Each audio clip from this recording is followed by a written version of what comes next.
ओला dock YouTube channel को subscribe करें और बेल आइकॉन को दबाना मत भूलें। This is Dr. Namra Ahmed.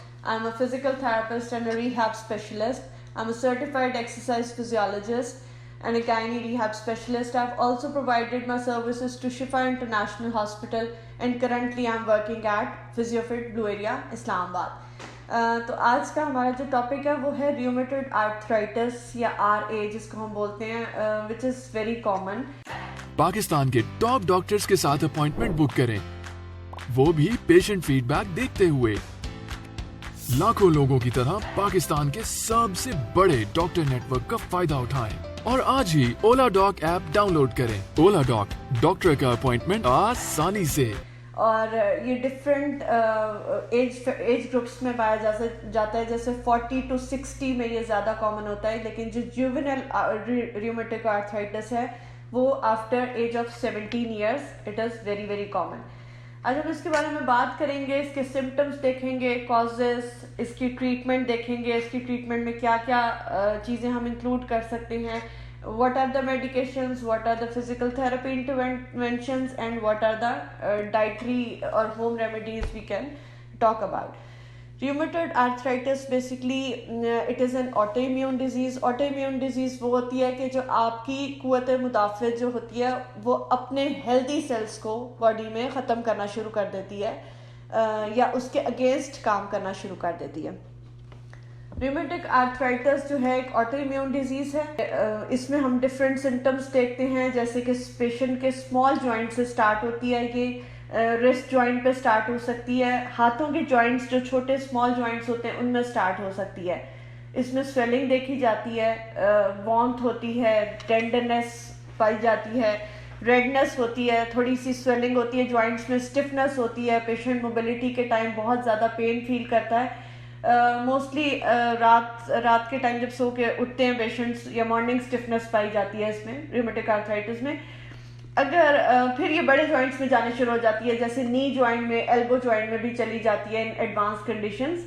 और अगर हम इसको ऑस्टियोआर्थराइटिस से डिफरेंशिएट करना चाहें या अलग करना चाहें तो उसमें ये कंडीशन आती है कि रूमेटिक आर्थराइटिस सिमेट्रिकल पाई जाती है। सिमेट्रिकल का मतलब है कि अगर मेरे एक हाथ में स्वेलिंग है तो और वही कंडीशन, वही पेन वाली कंडीशन मेरे दूसरे हाथ में भी होगी, या अगर एक घुटने में स्वेलिंग है और रूमेटिक आर्थराइटिस की जो भी साइन एंड सिम्टम्स हैं वो आ रही हैं, वो सेम कंडीशन दूसरे घुटने में भी होगी, जो कि ऑस्टियोआर्थराइटिस में ऐसा नहीं होता।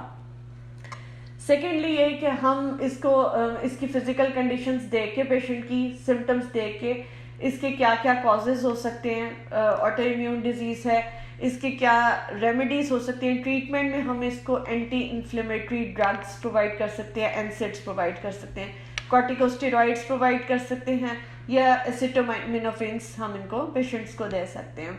अदरवाइज जो फिजिकल थेरेपी इंटरवेंशन है उसमें हम अगर मोडालिटीज़ की बात करें तो टेंस जो कि ट्रांसक्यूटेनियस इलेक्ट्रिक नर्व स्टिमुलेशन है उसका इस्तेमाल कर सकते हैं, अल्ट्रासोनिक थेरेपी का इस्तेमाल कर सकते हैं।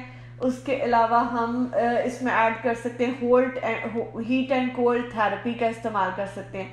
हॉट पैक्स और कोल्ड पैक्स जो हैं ऑल्टरनेट ट्रीटमेंट इस्तेमाल कर सकते हैं। हाइड्रोथेरेपी का इस्तेमाल हो सकता है कि पेशेंट के हाथ जो हैं या स्मॉल जॉइंट्स जो हैं वो पानी के अंदर मूवमेंट करवाई जाए, पानी के अंदर जॉइंट की मूवमेंट आसान हो जाती है क्योंकि स्टिफनेस कम हो जाती है। इसके अलावा हम देखे जाए तो wax therapy is very very much important and it is a factor which improved your symptoms, जो आपको जो है स्टिफनेस से बचा लेती है और आपकी ट्रीटमेंट में हेल्प करती है। ये कंडीशन रिवर्स नहीं हो सकती लेकिन इसकी सिम्टोमेटिक ट्रीटमेंट हो सकती है। हम सिम्टम्स पेशेंट के देखते हैं, सिम्टम्स सबसाइड हो सकते हैं, आपकी क्वालिटी ऑफ लाइफ बेहतर हो सकती है रूटीन फिजिकल थेरेपी से।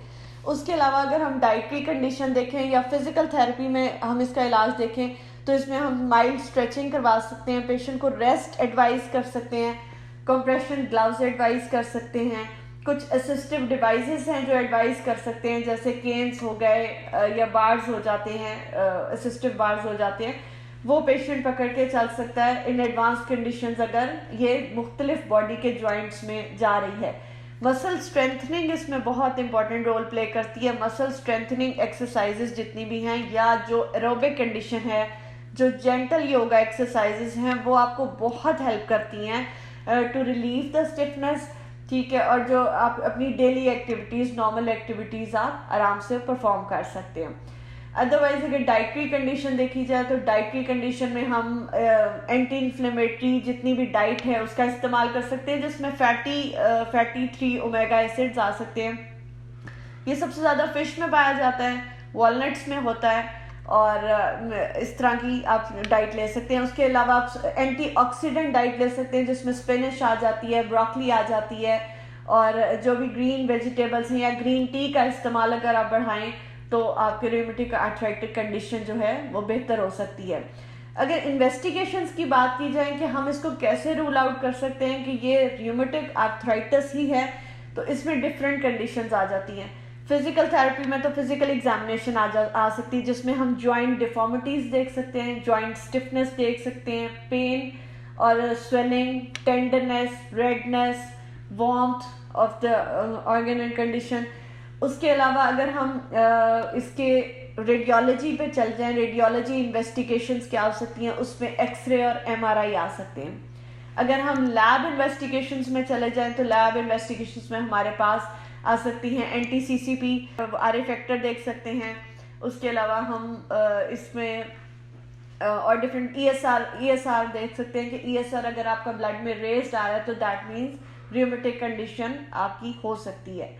तो ये कुछ इन्वेस्टिगेशंस हैं जिसकी बेस पे हम अपना डायग्नोसिस कंफर्म करते हैं, and after that physical therapy में से इसका इलाज कर सकते हैं, जो कि पेशेंट की क्वालिटी ऑफ लाइफ को काफ़ी बेहतर कर सकता है। Thank you very much.